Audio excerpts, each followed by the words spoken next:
Hi hello welcome to 99 TV Arogyamastu. మానవుని శరీరంలో హార్ట్కి ఉన్న ఇంపార్టెన్స్ మరే ఆర్గాన్కి లేదు. అదే హార్ట్ ఆగిపోతే జీవితమే ఆగిపోతుంది. ఈ మధ్య కాలంలో మనం చూసుకుంటే వయసుతో సంబంధం లేకుండా చిన్న పెద్ద అనే తేడా లేకుండా ప్రతి ఒక్కరూ కూడా హార్ట్కి సంబంధించిన ఇష్యూస్, హార్ట్ అటాక్ కావచ్చు, ఇతర సంబంధిత సమస్యలు కావచ్చు, ఎన్నో బారిన పడుతున్నారు. అసలు ఏంటి, కరోనా తర్వాత కరోనా ముందు ఈ హార్ట్కి సంబంధించిన ఇష్యూస్ ఏమైనా పెరిగినాయా? దీనికి సంబంధించి ఎటువంటి ఫుడ్ జాగ్రత్తలు తీసుకోవాలి, ఎటువంటి వ్యాయామాలు చేయాలి, అలాగే ఇతర సమస్యలకి బారిన పడకుండా ముందుగా మనం వీటిని ఏ విధంగా ఐడెంటిఫై చేయాలి, సిమ్టమ్స్ ఏంటి, ఇవన్నీ కూడా మనకి తెలియచేయడానికి ఈరోజు మనతో పాటు ఉన్నారు కేర్ హాస్పిటల్స్ ప్రముఖ కార్డియాలజిస్ట్ కబర్ది గారు. ఆయనతో మాట్లాడి మరిన్ని విషయాలు తెలుసుకునే ప్రయత్నం చేద్దాం. సార్ నమస్తే. ఎలా ఉన్నారు సార్?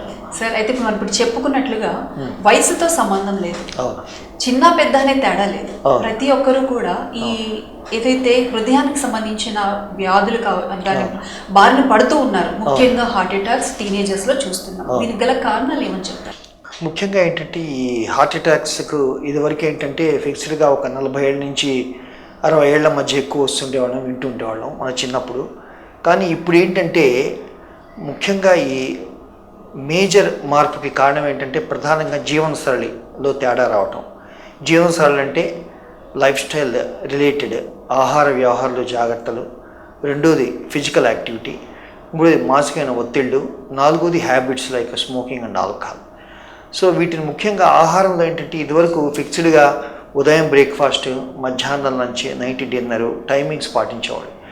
ఇప్పుడు ఏంటంటే అర్ధరాత్రి అపరాత్రి ఈ బాబా ఇడ్లీలు లేకపోతే పిన్ని దోశల టైప్లో తింటాం ఒకటి. రెండోది వచ్చి ఏంటంటే ఫాస్ట్ ఫుడ్ కల్చర్ ఒకటి.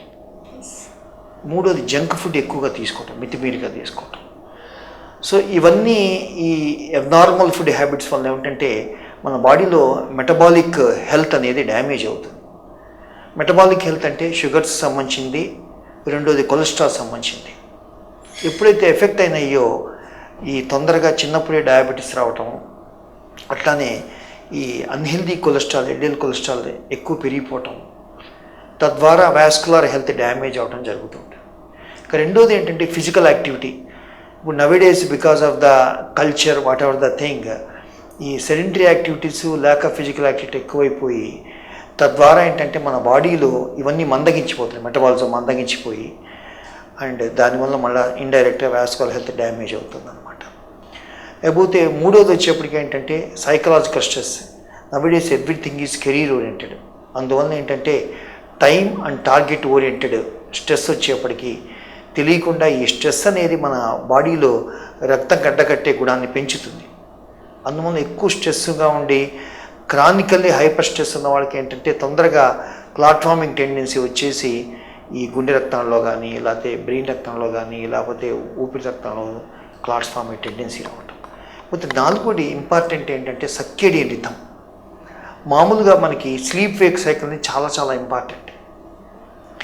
ఈ కాలంలో ఏంటంటే ముఖ్యంగా ఈ వెస్టర్న్ డ్యూటీస్, ముఖ్యంగా ఈ employment from here to western అంటే ఏంటంటే అక్కడ మేల్కొన్నప్పుడు ఇక్కడ నిద్రపోతాం, ఇక్కడ నిద్రపోతున్నప్పుడు అక్కడ మేల్కొంటాం.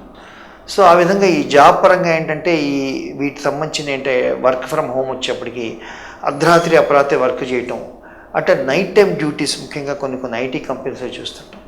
ఈ స్లీప్ వేక్ సైకిల్ డిస్టర్బ్ అయ్యేటప్పటికంటే బాడీలో అనేక రకమైన బయలాజికల్ క్లాక్ డిస్టర్బ్ అయిపోయి ఈ వాస్కులర్ హెల్త్ డ్యామేజ్ అయ్యి క్లాట్ ఫార్మింగ్ టెండెన్సీస్ రావటం. అట్లానే టొబాకో ఏ రూపంలో తీసుకున్నా మన వెసల్స్ని డ్యామేజ్ చేస్తాయి. మన బాడీలో అన్ని రకాల కంటి రక్తనాళాల నుంచి అన్ని రక్తాలను డ్యామేజ్ చేస్తాయి అన్నమాట. సో పొగాకు ఏ రూపంలో తీసుకున్నారు, తినటం కానీ, చూయింగ్ కానీ, నవలటం కానీ, లేకపోతే పొగ రూపంలో కానీ ఏది తీసుకున్నా డ్యామేజ్ అవుతుంది. అండ్ అఫ్కోర్స్ మితిమీరిన ఆల్కహాల్ కూడా చాలా డేంజరు.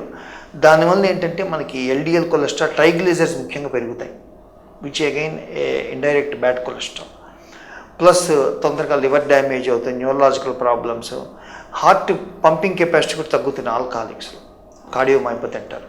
సో ఇవన్నీ మనకి ఏంటంటే ఈ ఫ్యాక్టర్స్ అన్ని కలగపలకంగా ఆధునిక యొక్క యువతలు ఎక్కువైపోయింది ముఖ్యంగా.